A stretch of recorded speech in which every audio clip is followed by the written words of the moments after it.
It's August the 27th, 2020. Welcome to Lessons in Leviticus, and today we are in chapter 3,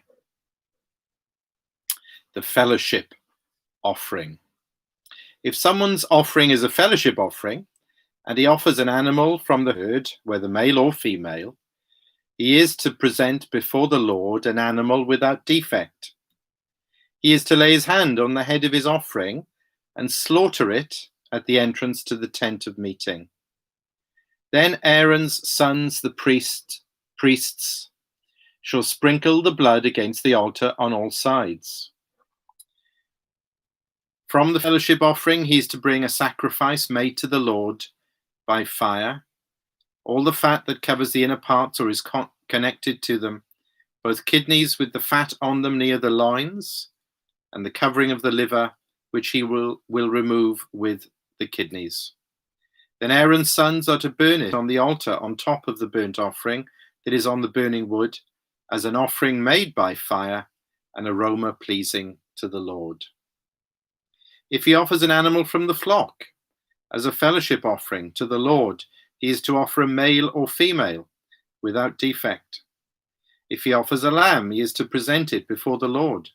He is to lay his hand on the head of his offering and slaughter it in front of the tent of meeting. Then Aaron's son shall sprinkle its blood against the altar on all sides. From the fellowship offering, he is to bring a sacrifice made to the Lord by fire. Its fat, the entire fat tail, cut off close to the backbone, all the fat that covers the inner parts or is connected to them, both kidneys with the fat on them near the loins, and the covering of the liver, which he will remove with the kidneys. The priest shall burn them on the altar as food, an offering made to the Lord by fire. If his offering is a goat, he is to present it before the Lord. He is to lay his hand on its head and slaughter it in front of the tent of meeting. Then Aaron's son shall sprinkle its blood against the altar on all sides. From what he offers, he is to make his offering to the Lord by fire. All the fat that covers the inner parts or is connected to them, both kidneys with the fat on them near the loins, and the covering of the liver, which he will remove with the kidneys. The priest shall burn them on the altar as food, an offering made by fire, a pleasing aroma. All the fat is the Lord's. This is a lasting ordinance for the generations to come. Wherever you live, you must not eat any fat or any blood. Amen. Now, I don't know whether it's dawned on you, but this is in fact the case, that the first 3 offerings in the book of Leviticus, they're all voluntary. You didn't have to bring these. You didn't have to do any of this. There was no compulsion. Yes, if you were bringing these offerings, you had to do them this way, but that's the point. You didn't have to do them. It's your choice. Why? Well, in chapter 1, of course, it reminds us, particularly in verse 4, about atonement for sin. Maybe there was some particular sin that they were burdened by and needed to have dealt with, and they would bring the burnt offering. Also, there's also the idea there, as we saw, of consecration. The whole animal is burnt, and there is a renewed consecration of the offerer who's bringing the offering, consecrating himself and his family back to God. Chapter 2 was all about thanksgiving for the gifts of God. And chapter 3, it's all about peace. It's called a fellowship offering. Some of the older versions say peace offering. It actually comes, the word for this comes from that famous Hebrew word shalom. So it has that range of meaning. Having peace with God, fellowship with God, and having peace with and fellowship with people. That's the thrust of chapter 3 and the fellowship offering. Now, in many ways, of course, chapter 3 is very similar to chapter 1, the burnt offering. The pattern is very similar. You'd bring an animal. There are different options. You can bring an animal from the herd, verse 1, from the flock, verse 6, or it can be a goat, verse 12, for the reasons that we said before. There's a range of options here. But whatever animal you brought, just like in chapter 1, you lay your hand on the head of the animal, you kill it, the priest takes the blood and sprinkles it all over the altar, and so on. Like chapter 1, this is a bloody sacrifice. Some of the offerings, like the one yesterday, the grain offering, didn't involve sacrifice and blood, but this one does. And always when blood is shed, again, that's an echo of atonement. That always reminds us of our need. The first need we always have is forgiveness, our sin to be dealt with. But there are also differences, subtle differences, some of them very obvious, between the fellowship offering and the burnt offering. Verse 1 is just an interesting detail. The animal that's brought here can be male or female. We've not seen that before. And totally differently from chapter 1, it's not the whole animal that is consumed in the fire. What is it? It's just the fat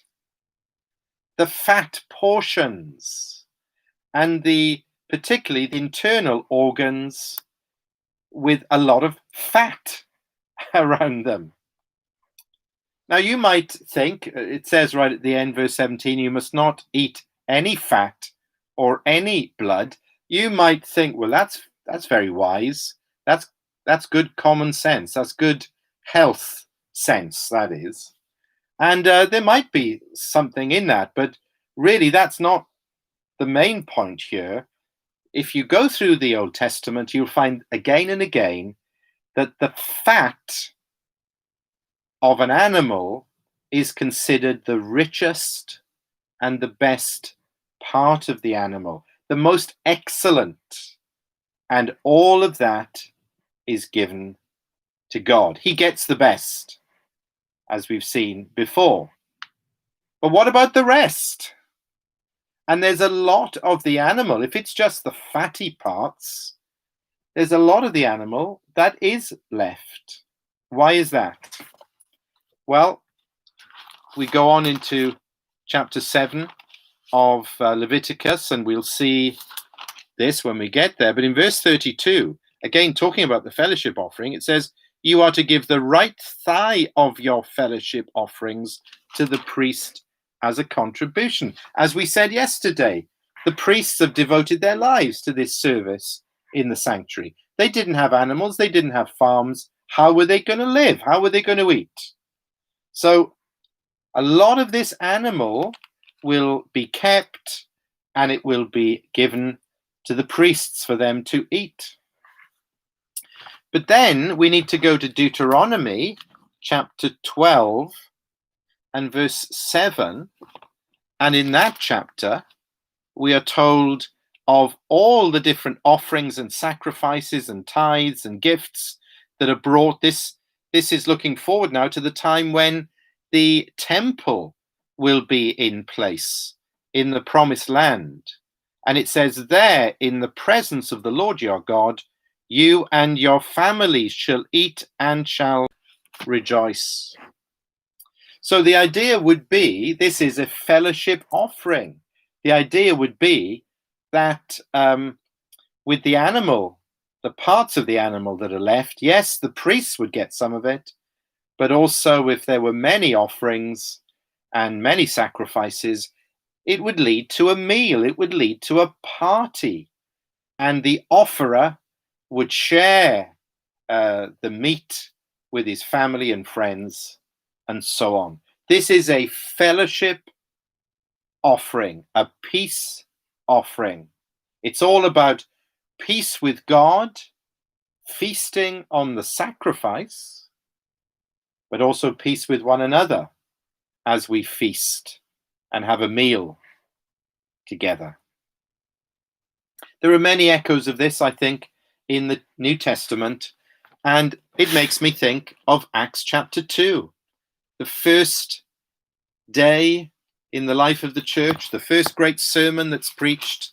And what does Peter preach about? Well, he preaches, of course, about the cross, about the death, about the blood, about the sacrifice of the Christ, of course, now highly exalted. And what flows out of that sacrifice? Peace, fellowship, peace with God, fellowship with the people of God. And then to maintain that peace, what do? Verse 42, the first Christians devoted themselves to the apostles' teaching and to the fellowship, to the breaking of bread and to prayer. That is a reference to the Lord's Supper, the breaking of bread. So they had a meal, a sacred meal, a spiritual meal together. They feasted on the Lord at the Lord's Supper. But then later on in the same passage, we read in verse 46, every day they continued to meet together in the temple courts. They broke bread in their homes and ate together with glad and sincere hearts. There was also a practical need in this early church. And we're reminded here of the great importance of hospitality. Peace with God. Peace with one another. That's the pattern of the fellowship offering. And that's still the pattern for God's church today.